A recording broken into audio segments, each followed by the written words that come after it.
Bonjour à tous. Vous avez été nombreux à suivre les vidéos de Sylvain durant ces dernières années. On a décidé de passer sur un nouveau format qui, je l'espère, va vous plaire. Et sans plus attendre, j'aimerais qu'on rejoigne directement Sylvain. C'est parti. Salut Sylvain, bienvenue. Je suis heureux de te retrouver pour cette saison 2024. Comment vas-tu? Ça va, très bien. Ça a démarré sur les chapeaux de roue cette année. Il y a beaucoup d'activités cette année, donc tout va bien. Les courses ont redémarré. L'hiver a été long, comme d'hab. L'hiver est toujours très long. Et puis en fait, ça rattaque voilà, sur les chapeaux de roue tout de suite. Ouais, super. Dis-moi, est-ce que tu peux nous présenter, nous dire, alors moi je suis un petit peu au courant, on a discuté tous les deux, ton actualité pour cette année 2024. Je crois qu'elle est assez chargée, il me semble, hein. C'est ça, c'est chargé. Donc, alors 2024, donc j'ai changé d'activité. Je suis maintenant avec BMW. Donc, pilote d'essai sur le programme de développement, le nouveau programme de développement BMW pour le programme du Mondial Superbike. Donc, voilà, avec l'arrivée de Toprak, Van Denmark, Redding et puis Gerloff dans le team, dans notre team. Donc, on a un nouveau test team en fait qui est assez important. Donc, voilà, un petit peu comme BMW qui fait un petit peu comme ça se passe en MotoGP, donc avec les test teams, les teams de test. BMW qui est vraiment la première équipe Superbike à investir sur ce type de programme. D'accord. Donc voilà, ça c'est une partie. Après, je fais aussi l'endurance, le mondial, donc le championnat du monde d'endurance avec BMW aussi sur la numéro 37, la machine officielle. Donc ça va démarrer bientôt. Enfin, on a déjà fait les tests et puis la première course, ça sera les 24 heures du Mans, donc le 20 et 21 avril. Ouais, dans à Euh, peine un mois maintenant, ouais. À peine, même voilà, pas donc trois ça semaines. arrive bientôt. On a les prochains tests, là, les Prémans, ce qu'on appelle les Prémans, donc le 2-3 avril très bientôt au Mans pour se préparer pour la grosse course, les 24 heures. Ça, c'est un gros morceau tout de suite.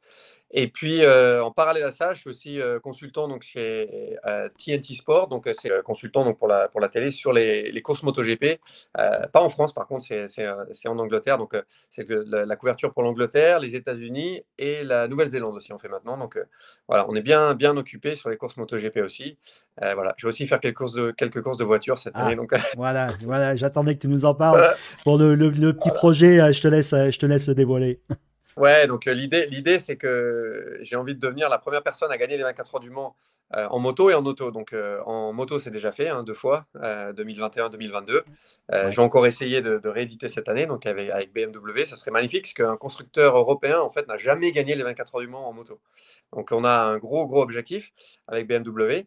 Et puis en parallèle, voilà, j'ai commencé à faire des courses de voiture. Et là, cette année, ça commence sérieux, puisque je vais être pilote donc, d'une LMP3. Donc c'est un vrai petit, enfin c'est même pas un petit, c'est un vrai prototype en fait, une voiture prototype que j'ai essayé déjà c'était il y a une dizaine de jours à Silverstone. Donc ça s'est bien passé et on va avoir la première course bientôt, là, début avril à Barcelone.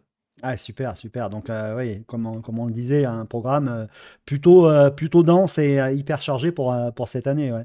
Puis d'ailleurs, bon, pour rebondir à ce que tu disais, là, le test team BM, bah, je pense que tu dois être plutôt satisfait de ce week-end parce que je crois qu'il y avait une course aussi en mondial Superbike et ben, il me semble que BM s'est plutôt bien comporté. Ouais, ouais, ouais, ça s'est bien passé. Ça a été un super week-end. On a eu des belles courses, beaucoup d'actions à Portimao, en MotoGP, en Moto2, en Moto3, et puis en Superbike à Barcelone. Donc, on avait fait un test la semaine dernière pour préparer cette course avec BMW, Ouais. tous ensemble d'ailleurs, avec le test team, avec les pilotes officiels aussi. Et là, la course est vraiment hyper bien passée. Donc, bon, notamment pour Toprak, qui a fait des courses magnifiques. Si vous n'avez pas regardé d'ailleurs la course, surtout la course Superpole, c'était magnifique, magnifique, beaucoup d'attaques, des gros dépassements. Et Toprak, donc, qui a signé la pole position, qui a signé, je vais pas, si vous n'avez pas vu la course, je ne vais pas vous donner les résultats, mais qui a fait Qui a fait quelque qui a chose fait des d'énorme, belles quoi. courses. Ouais. Ah, c'était énorme. Donc, voilà, c'était un beau week-end de course et un beau week-end pour BMW aussi. Ouais. Bon, bah super, super, super. Ça attaque super bien de ton côté, donc du coup, c'est génial.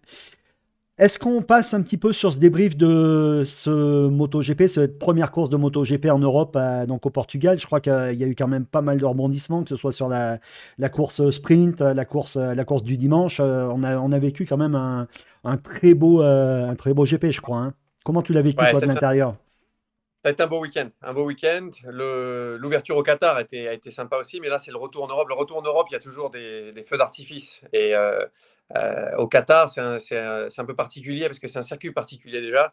Et puis, c'est un circuit aussi où il y a un test en amont de la course. Donc, en fait, tout le monde arrive très, très, très près, déjà très affûté pour la course. Alors que là, Portimao, on débarque un peu. Il n'y a pas eu de test en avance. Et c'est un circuit aussi qui est assez compliqué pour les pilotes, pour les nouvelles machines aussi, adapter les nouvelles machines. Donc, à ce circuit qui est hyper technique, avec beaucoup de dénivelé, en fait. C'est un circuit où c'est très difficile d'utiliser la puissance en fait, des MotoGP. On a beaucoup de wheeling, des lignes droites très courtes. Seulement 2 endroits sur le circuit où les pilotes utilisent aussi ce qu'on appelle les ride height device, donc pour rabaisser la moto Ouais. derrière. Mhm. Donc voilà, il faut que en fait, tout le monde se mette au point très rapidement. En plus, là, on a eu un vendredi qui a été quand même perturbé par les conditions en fait, de piste, puisque le jeudi soir, en fait, dans la nuit, il a plu énormément. Et c'était une pluie, ce qu'on appelle la pluie du Sahara, la pluie du Ouais, désert. Donc il y a eu qui laisse du énormément de sable. sable Eh ouais. sur la piste. Donc le vendredi, c'était un désastre en fait, hein. Les pilotes, surtout les premières séances, les pilotes vraiment aller sur le circuit pour nettoyer la piste en fait, voilà, pour essayer de mettre de la gomme et Et retrouver faire un peu échapper le d'adhérence. sable Ouais. voilà, de la ligne idéale, quoi. Donc voilà, c'était des conditions difficiles qui n'ont pas permis en fait aux équipes et aux pilotes de se mettre dans le rythme tout de suite. Donc on est arrivé pour une course sprint où c'était un petit peu, voilà, un petit peu un pari pour les pilotes au niveau des pneus. Les machines n'étaient pas complètement au point. Et voilà, on a vu des belles courses, un beau week-end à cause de ça en partie. Ouais, ouais. Et au niveau des forces en présence, hein, ben, on essaye de. Bon, on a vu le premier GP au Qatar, mais qui est souvent pas représentatif en fait de ce qui va se passer sur le reste de l'année. Pour autant, on a vu par exemple un Marc Marquez ben, qui s'est plutôt bien adapté à la Ducat. On a vu le petit nouveau Pedro Acosta qui, ben, tu vas nous en parler, mais déjà au Qatar a montré de quoi il était capable et je crois que là il a confirmé les espoirs que KTM et GazGaz notamment ont en lui cette année et puis pour les prochaines années, hein. Il me semble que c'était plutôt intéressant. Et puis peut-être aussi du côté de nos Français où bah là par contre c'est en demi-teinte, je crois, hein, il me semble. Ouais, ouais. Il y a eu pas mal de confirmations quand même, hein. On a vu voilà, la grosse surprise, encore une fois, comme au Qatar, pour moi, c'est Acosta. Acosta, euh, franchement, je pensais, et je l'avais dit l'année dernière, à la fin de l'année, je pensais il allait lui falloir plus de temps pour s'adapter. C'est un pilote qui s'est tout de suite qui se sentit à l'aise en fait, sur cette machine. Il le dit lui-même, hein. En fait, Ouais. la clé, c'est qu'il a un feeling avec son train avant, avec son pneu avant, qui est excellent. Quelque chose qu'il avait perdu un petit peu en Moto 2. En fait, il l'avait en Moto 3, ça, et puis il l'avait perdu quand il était passé en Moto 2, où il avait des difficultés sur certaines courses. Là, il a trouvé un feeling tout de suite avec sa machine. On le voit, il est à la limite de partout. Il arrive à surpiloter la machine pendant très longtemps, en fait, pendant toute la durée de la course. Et il arrive à faire la différence avec son pilotage. Là, ce qu'il a fait à Portimao, c'était phénoménal, hein. Aller doubler Jack Miller, aller doubler Brad Binder au freinage, aller doubler Pecco Bagnaia au freinage aussi. C'est des pilotes qui sont extrêmement expérimentés, qui ont déjà passé beaucoup de temps sur leur machine, qui sont à la pointe de ce qu'on peut faire avec cette KTM, par exemple. En l'occurrence, lui, il a une gaz-gaz, mais c'est la même C'est machine, la hein. même machine, ouais. Euh, Mhm. donc, c'est surprenant qu'il arrive à le faire aussi rapidement. Et c'est En c'est arrivant. une vraie marque de champion. Une vraie marque de champion. Il y a bien sûr après, pour Acosta, il y a le pilotage sur la piste. Il y a aussi son attitude en dehors de la piste qui est unique, qui là aussi respire la signature des champions. En fait, c'est un mec qui est très focalisé sur ce qu'il doit faire, qui se perd pas, il s'égare pas, il a les priorités vraiment partout où il faut. C'est un mec qui va aller très loin. Et je pense que les concurrents, là, ils ont pris sa mesure très rapidement. Ils ont vite compris que c'est un pilote qui, Il va qui, falloir qui va compter être sur lui, quoi, important. et Il va très falloir compter sur rapidement. lui. Ouais. Il va Ouais. être là. Il va être là toute l'année. Ce qu'il fait avec sa machine, c'est vraiment phénoménal. Ouais. Et donc, du coup, la course du samedi, la course sprint, est-ce que tu peux nous expliquer un petit peu le déroulement de cette course? Alors, la course sprint, ça a été une surprise du côté d'Aprilia, du côté de Vignales. Vignales qui a au Qatar eu des difficultés, c'était Espargaro en fait au Qatar qui était plus fort, Ouais, même si il était favori pour la course du dimanche au Qatar et puis il a un petit peu il a pas eu un bon feeling, il n'a pas pu, disons, faire ce qu'il pensait ce qu'il allait faire, mais il était plus fort que Vinales au Qatar. Avec, en fait, Vinales, il avait des problèmes sur son train avant, il avait des problèmes de feeling avec l'avant de sa machine, il n'arrivait pas à utiliser vraiment le potentiel de l'Aprilia, de son Aprilia sur les zones de freinage. Alors que là, au Qatar, ils ont trouvé, donc je parlais que son chef mécano, Manu Kazo, en fait, qui était l'ancien chef mécano d'Alex Rins quand on était chez Suzuki, donc je le connais très d'accord, bien. d'accord. Et c'est ce qu'il m'a expliqué. Et il m'a expliqué aussi que euh, sur ce week-end de Portimao, Vignales, même s'il il était malade en fait tout le week-end, mais il a Apparemment, ouais. retrouvé le feeling. Ah, il était malade comme un chien vendredi. Il a failli pas rouler du tout. En fait, il avait une gastro. Vraiment, il n'était pas bien du tout. Bref, il a été courageux et il a retrouvé son feeling.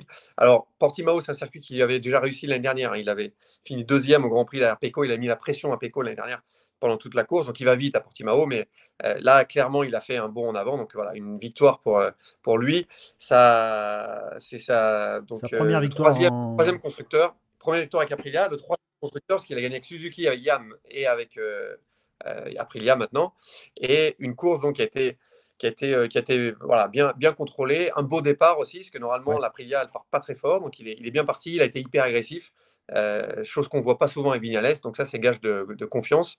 Voilà. Après, on va en reparler. Pour le GP, il a eu un peu moins de chance. Mais c'est néanmoins une grosse performance de Vignales ce week-end. L'autre grosse performance, c'est celle de Marquez. Marquez qui a Carrément. montré qu'il allait falloir compter sur lui. Hein. Oui, oui, oui.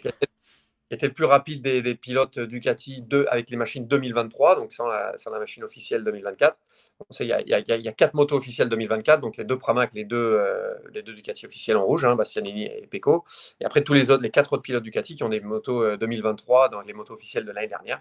Bon, Marquez qui a montré à Portimao qu'il allait falloir compter sur lui. Bon résultat à la course sprint. Grosse bagarre, il attaque Jorge Martin dans le dernier tour, il lui fait un gros freinage là, sur le virage numéro 5. Bon, après, il y a eu un incident sur la course principale avec Pecco, Ouais, on y mais il était reviendra. là dans le top 5, on va peut-être en reparler un petit peu aussi, Ouais, bien sûr. il a été vite tout le week-end, donc voilà. Pas, pour lui, il va être déçu hein, de ne pas avoir marqué les points sur le GP principal dimanche, mais néanmoins, il a encore, pour moi, il est monté encore d'un ton par rapport au Mhm. Qatar. Et on a vu qu'il était vite. Il y a eu des chutes un peu, par contre, il y a eu de la casse. Hein. Trois Oui, chutes pour Marquez. apparemment, il a entamé son compteur, comme on a pu entendre, un compteur de chute. Ça y est, c'est parti, là. Mais Ouais, bon, c'est parti. Ouais. on sait aussi qu'il va quasiment tout le temps à la limite pour, pour juger ces machines, quoi. Et puis bah, là, ça en est encore une fois la preuve, quoi. Et il Ouais, me semble qu'il. Pardon, je t'ai pardon, coupé, vas-y. je veux dire, il a fait une petite erreur en fait qui lui a coûté aussi pendant les courses, hein, parce il est tombé en fait en début de Q2. C'était une erreur avant le dernier Ouais. virage où en fait, il a enclenché sa ride eye device, donc le système pour rabaisser la moto. Normalement, tu l'enclenches dans le virage ou en sortant du virage, et il l'a enclenché en fait en rentrant dans le virage. Donc ça a assis la moto sur l'arrière, il a perdu l'avant à 220 km/h avant de rentrer dans voilà, tant qu'à Ouais, faire. rien. Et ouais, donc là, il a eu de la chance de ne pas se faire mal. Par contre, il a complètement broyé sa machine et il a dû se qualifier avec sa deuxième machine, changer de combinaison rapidement. Il a fait un très bon chrono d'ailleurs pour changer sa combinaison. J'ai jamais vu une combinaison changer aussi vite. Hein. C'était D'accord, ouais. 30 secondes. Je l'ai Il est pas entré vu en ça, box, il mais est sorti. d'accord, ok. Ah On ouais. aurait dit un tour de magie, quoi. Ah ouais. Ouais. Ah, il est bon, hein. Il est bon, hein. Il est vite, très très vite. Et donc voilà, heureusement, il s'est pas fait mal. Mais bon, qualifié, il était 8 sur la grille, je crois. Donc ouais, il aurait dû, disons, en mode normal, sans cette erreur, il aurait dû mieux se qualifier que ça, parce qu'il était vite aussi sur le tour avec les pneus neufs. Ouais. Ouais, donc il va effectivement falloir compter sur lui tout au long de la saison, sauf Ça, c'est sûr. si euh, Acosta, il s'est aussi montré samedi, il me semble, hein. Ouais, Acosta, c'est vraiment impressionnant ce qu'il fait. Là, quand il va. Alors, il l'a dit lui-même à la fin de la course dimanche, il lui manque plus que de se qualifier sur les deux premières lignes, quoi. S'il arrive à se qualifier devant, franchement, ça, lui, cette année, il va être vraiment un gros problème pour beaucoup de pilotes. On voit la maîtrise qu'il a en entrée de courbe, en fait, donc sur le feeling du train avant, en fait, on voit visuellement, on voit à l'écran, donc l'avant Ouais, qui tout à bouge fait, ouais. travail, on voit qu'il arrive aussi, il est très efficace en fait à ralentir la moto avec l'arrière de la machine. Donc il est vraiment à la limite avec l'arrière. Il est toujours en train de dériver un petit peu sur les entrées de virage. Donc il la tient en fait avec le frein moteur, le frein arrière, et il a un vrai feeling pour faire ça. Donc c'est sa force, et il a réussi à mettre ça en place en fait très rapidement avec cette machine. Donc c'est pour ça que la course qu'il a faite au Qatar, là, la course qu'il fait à Portimao avec un tracé complètement différent, c'est une dynamique complètement différente à Portimao, avec les dénivelés, avec c'est beaucoup plus physique aussi. Le mec, c'est une machine, quoi. Donc, Ouais. ouais, On a, lui, c'est pareil. Lui, il va être là tout le long, et ouais, il va mettre une grosse pression. Je pense il va vite, vite, vite atterrir dans le team officiel. Ouais. ouais. Et cette course sprint là pour nos deux Français, pour Johan et pour Fabio. Ouais, ça va être compliqué, je pense, hein, pendant un petit moment au moins. Ils sont dans une phase où les constructeurs japonais ont besoin de rebondir, quoi. Donc, on a des constructeurs japonais qui sont moins performants, hein, que les Ducati, que les KTM, que les Aprilia, qui ont besoin de développer la machine. Alors, ils ont ces Ouais, concessions depuis cette année qui vont leur permettre, ou en tout cas qui leur donnent une opportunité de rattraper le temps perdu, les perfs qui sont moins bonnes. Ils ont plus d'opportunités pour tester, ils ont plus de pneus pour tester, ils ont aussi la possibilité d'utiliser plus de moteurs sur l'année, 9 ou 10, ça dépend du nombre de courses. Ils ont la possibilité de développer les moteurs aussi. Les moteurs ne sont pas scellés en fait au début de l'année, donc ils ont la possibilité de d'accord. développer des specs de moteurs pendant l'année s'ils veulent essayer des specs différentes. Ils peuvent tester avec leur pilote officiel, ils peuvent tester sur tous les circuits aussi, au lieu de nominer que 3 circuits. Donc il y a une vraie opportunité pour eux pour développer. Ils ont aussi une opportunité d'avoir un package aéro de plus, donc une évolution de l'aéro. Donc oui, il y a une opportunité pour développer. Par contre, il y a maintenant un gros travail à faire pour ces constructeurs japonais, et un gros investissement à faire aussi, donc pour remonter la barre. Mais ouais, pour nos deux Français, ça ne va pas être facile. Alors, côté YAM, c'était un petit peu moins pire, en fait, à Portimao. Ouais, C'était un désastre au Qatar. Un peu moins pire à Portimao, où les deux pilotes, hein, donc Alex Rins et Fabio Quartararo, tous les deux directement en Q2. Ça, c'est un signe énorme, parce que ça ouais. faisait un an qu'ils n'avaient pas été en Q2. Les deux pilotes n'avaient pas été en Q2 directement, donc, ou Mhm. plus d'un an. Donc, c'est un signe. Ça date. Après, par contre, la YAM à Portimao, elle fonctionne normalement pas trop mal. L'ADN de la moto fonctionne bien là-bas. Fabio, il a gagné dans le passé, bien sûr, avec la YAM là-bas, 2021. Ouais. Et c'est une machine qui fonctionne bien là-bas. Donc, est-ce qu'on peut en tirer des conclusions? Je pense que c'est un peu trop tôt. Je pense qu'ils sont quand même vraiment en difficulté. Les constructeurs japonais sont en difficulté. Ouais, ouais. Ouais, Et la Honda, ouais, ça a été pire qu'au Qatar, en tout cas. ouais, ça. Ah, les grosses difficultés sur tout le week-end. Ils finissent loin. En plus, en rythme de course, ils étaient loin. Donc, ouais, tous les pilotes ont eu des difficultés. Et il faut attendre. Je pense que globalement, ça va être très difficile. Je pense que c'est pas. La réalité, c'est qu'il est très difficile en fait de retourner une situation comme ça. C'est très compliqué. Ducati, ils ont mis 10 ans, hein, ou presque 10 ans. Hein. Gigi Dall'Igna, il est arrivé à la fin 2013. On a l'impression que c'était hier, mais en Ouais, fait, pas 2013, et ils ont mis plus de 10 ans avant de regagner un titre. En fait, pour s'adapter donc à une nouvelle réglementation, à une réglementation pour rattraper du retard comme ça, c'est très compliqué. Donc, ouais, malheureusement, je pense que ça va être compliqué pour eux. Bien sûr, ils vont bosser, hein, mais ouais. Et puis en 2027, bien sûr, le règlement va changer totalement. Donc, ouais, j'espère qu'ils vont arriver à revenir à être compétitifs avant cette échéance, mais je pense que ça va être difficile. d'accord. Course du dimanche. Très belle course quand même. Il y a eu. Alors, sincèrement, moi je l'ai trouvé au départ un petit peu lente. Ça Enfin, dépendait des moments. Ouais. voilà, exactement. Et par contre, sur la fin, ouais, ça s'est animé, on va dire. Ouais, ouais, c'est le moins qu'on puisse dire. Ça a été, ça a été une course un peu, ouais, comme tu dis. Donc c'est parti fort. Il y a eu des attaques, hein, de toute façon, tout de suite, parce que les pilotes le savent. Il faut qu'ils fassent la différence au début. Il y a beaucoup à gagner en fait au début de la course. Donc ouais, c'est parti fort. Ça se bagarre très très fort sur le premier tour, le départ et la mise en action des pneus. Et après, c'est vrai qu'on a souvent cette phase où c'est difficile de doubler, c'est difficile. Et à part Acosta qui faisait le spectacle en remontant, lui, par contre, il nous a bien régalé, il nous a Ah fait des oui, beaux dépassements. La plupart, d'ailleurs, il se rate très peu. Hein. Je reviens sur Acosta encore une fois, oui, mais normalement, pour doubler des mecs comme Binder, doubler des mecs comme Pecco. Alors, il s'est raté une fois sur Pecco, virage Ouais, numéro 1. Il est ouais. rentré, il était un peu trop à l'inter. Il a bloqué. C'était magnifique là, ce qu'il a fait, le contrôle. Il a bloqué l'avant, bloqué l'arrière 2 fois en rentrant comme ça jusqu'au vibreur extérieur. Phénoménal. Pecco a pu se repasser à l'intérieur. Mais ouais, Acosta qui a fait le spectacle, qui est remonté. Après, c'était un petit peu un espèce de bras de fer à distance en fait pour les pilotes devant de la tête. On a eu la casse de Maverick Viñales, malheureusement. Alors ça arrive très rarement. Par contre, les boîtes, donc il a cassé la boîte de vitesse entre la 5 Ah, et la c'est 6. ça, d'accord, ouais, Donc, on savait pas trop, d'accord. ouais. Ouais, il a cassé la boîte. Alors, les boîtes de vitesse seamless, en fait, MotoGP, donc qu'on appelle seamless, c'est des boîtes de vitesse qui existent qu'en MotoGP, en fait. Ouais, ouais. Euh, et qui sont assez fragiles. Alors, on voit rarement des casses parce qu'en fait, les constructeurs les démontent et les révisent très, très régulièrement, hein. Ils doivent les ouvrir plusieurs fois par week-end. En fait, c'est des boîtes qui sont très Ah ouais. fragiles. Et surtout entre la 5 et la 6 d'ailleurs. Bon, C'est le point faible en fait de ces boîtes.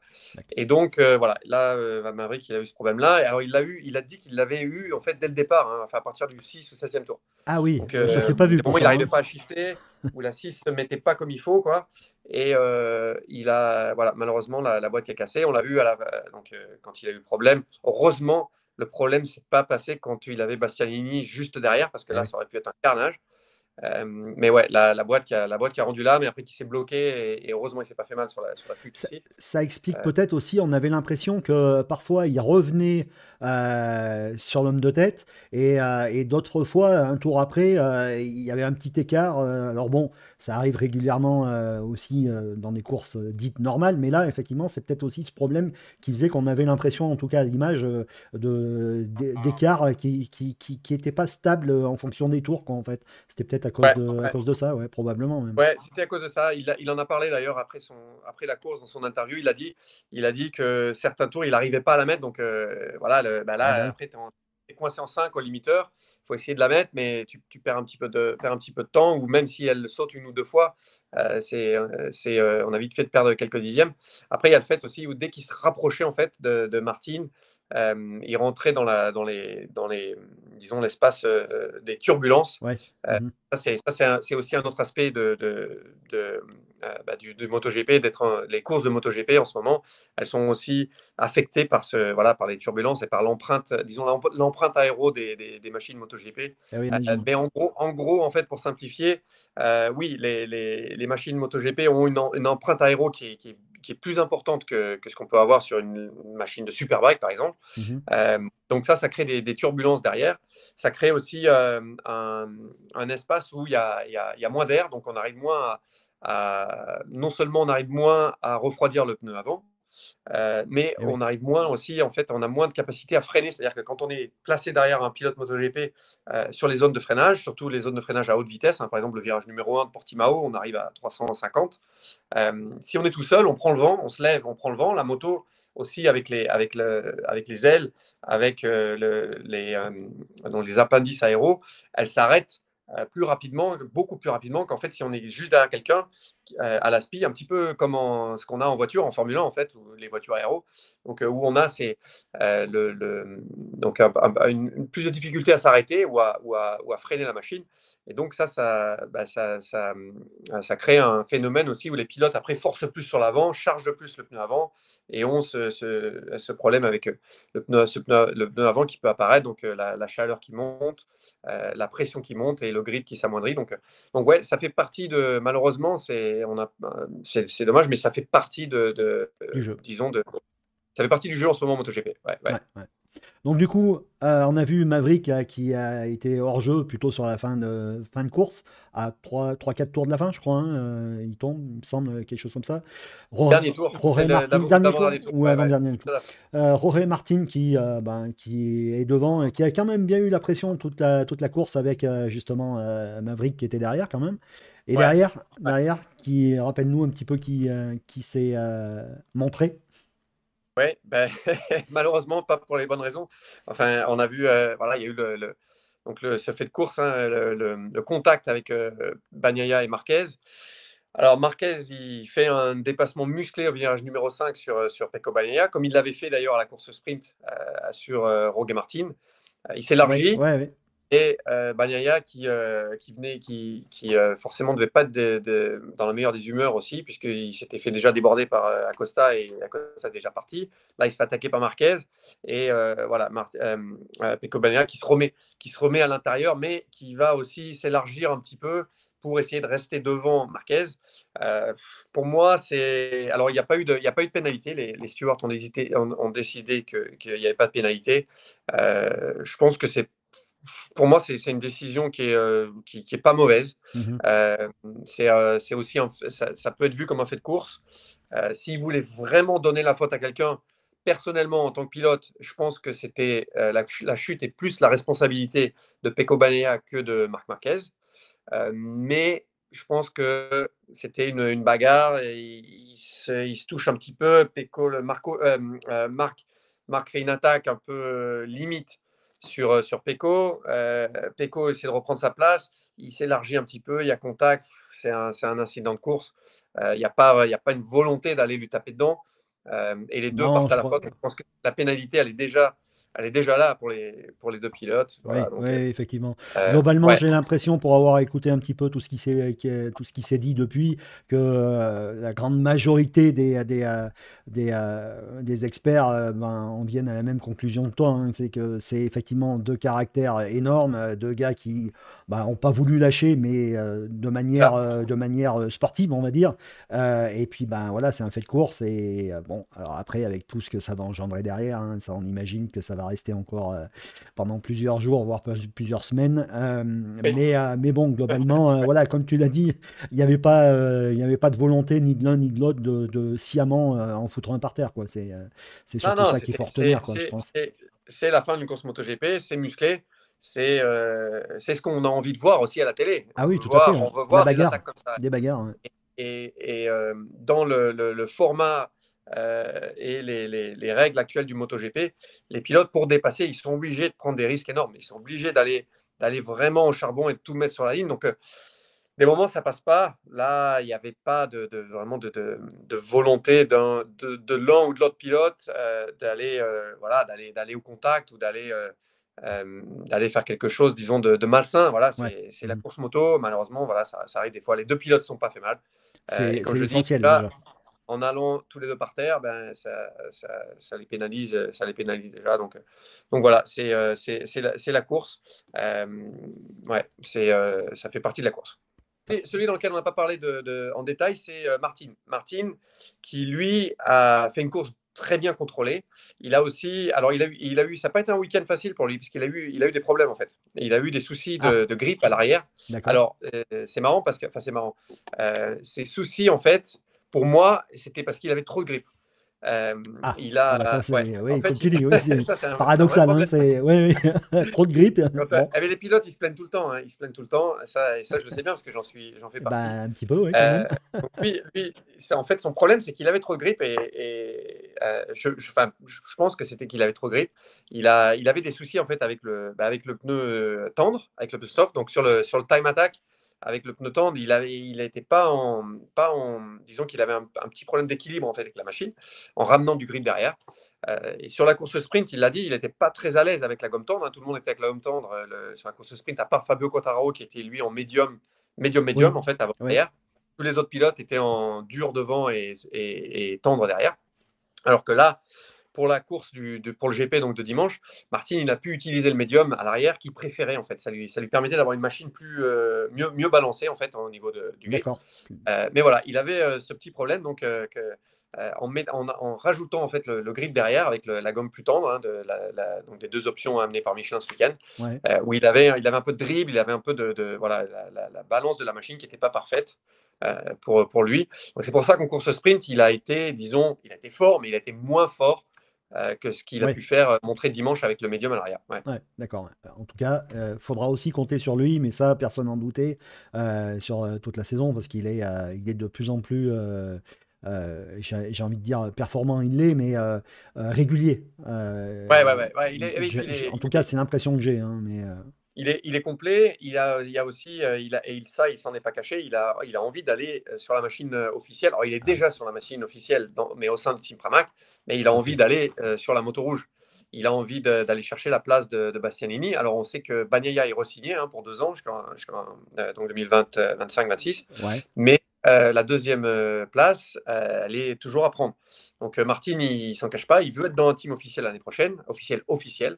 Et voilà, un de ses objectifs, c'est d'aller chercher la place de Bastianini. Donc, c'était bien aussi de voir que Bastianini ne va pas se laisser faire. Cette année, l'année dernière, il avait vraiment démarré la saison à Portimao Ah ouais, il d'une s'était manière fait mal. difficile, avec son épaule, comment on appelle ça, l'omoplate, la fracture de l'omoplate qui a duré, qui lui a ruiné sa saison en fait. Ah oui, oui, clairement. C'était pas sa faute. Donc encore une fois, ce virage numéro 5 qui fait parler de lui à Portimao. Donc la chute, c'était une chute de Marini en fait qui l'avait emmené. Ouais. L'omoplate cassé, la saison ruinée. Et là, Bastianini qui a fort à cœur de montrer qu'il mérite sa place et qui va se battre. Voilà. Donc, ouais, on a Martin Bastianini chez Ducati. Les places vont être chères. Ah oui, carrément, carrément.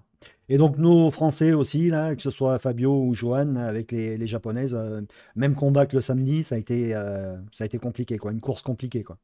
Ouais, c'était compliqué. Ouais, ça a été compliqué. C'est pas facile. C'est pas facile. Le problème, c'est qu'en tant que pilote, tu passes l'hiver à développer. Tu as l'impression qu'il y a des choses bien, des choses moins bien. Tu essaies de rester positif. Bien Et sûr. par contre, quand tu arrives aux courses, les courses, c'est vraiment c'est le juge de paix, quoi. Les courses, c'est la hache qui tombe, tu vois. Et tu peux pas. Tu es obligé de regarder la vérité en face. Et la Ah vérité en bah, face, c'est le chrono, c'est le résultat, et c'est pas facile à. Donc là, c'est la confirmation en fait sur cette deuxième course. Après le Qatar qui s'était pas très bien passé, c'est la confirmation que ça va être une saison difficile et que il y a beaucoup de développement à faire. Alors après, voilà, bon, Johan, surtout Johan, lui, il a signé en le sachant qu'il allait avoir vraiment un gros challenge comme ça. Fabio, pour lui, c'est aussi, c'est pas facile à vivre et c'est des situations où il faut vraiment rester patient, où il faut continuer à travailler voilà, sans aussi s'énerver avec l'équipe. Et c'est aussi pour lui, Johan, je pense qu'il est maintenant dans un schéma où il va vraiment essayer de rester avec Honda et de développer cette machine. Et ça serait un challenge magnifique, tu vois, s'il arrive ouais, à tout à ramener fait. la Honda à être compétitive. Donc il a un vrai challenge là. Par contre, pour Fabio, il va falloir qu'il prenne une décision, s'il ne l'a pas prise déjà, Ouais. savoir Eh oui, parce que s'il a envie de faire ou s'il peut, et parce qu'il aura sûrement l'opportunité de, de changer de crèmerie aussi. Donc ça, c'est une et, possibilité pour le futur. et dès cette année, je crois, hein, parce que le contrat de Fabio va jusqu'à la fin de 2024, si je dis pas de C'est bêtises. ça, c'est Donc ça. effectivement, la question va obligatoirement se poser. Très bien. Ouais. Elle est Très bien, déjà très bien. posée, je pense que c'est déjà bien en marche, je pense, J- aussi. J'imagine, j'imagine. Sylvain, merci pour cette analyse précieuse et avec des petits détails techniques qui nous échappent tous. J'espère que ce nouveau format qu'on essaye de mettre en place va plaire à tout le monde, j'en doute pas. On fera peut-être un peu plus court pour les autres fois, parce que du coup, là, faudra que je Ah, si c'est la regarde première, du coup, faudra on que s'est je un peu regarde le lâché. timing, mais ouais, ouais, tout à fait. Ouais. J'ai Va même pas falloir regardé. qu'on. Il est. Ouais, ouais, on n'est pas loin de l'heure, là, d'être. Ah ouais, quand même. Pas tout à Ouais. fait, mais trois bons quarts d'heure, je pense. Bon, après, Ah, je vais couper un peu, je pense. Parce que on verra comment je vais faire. Je sais pas trop, parce que du coup, bon, bref, on verra.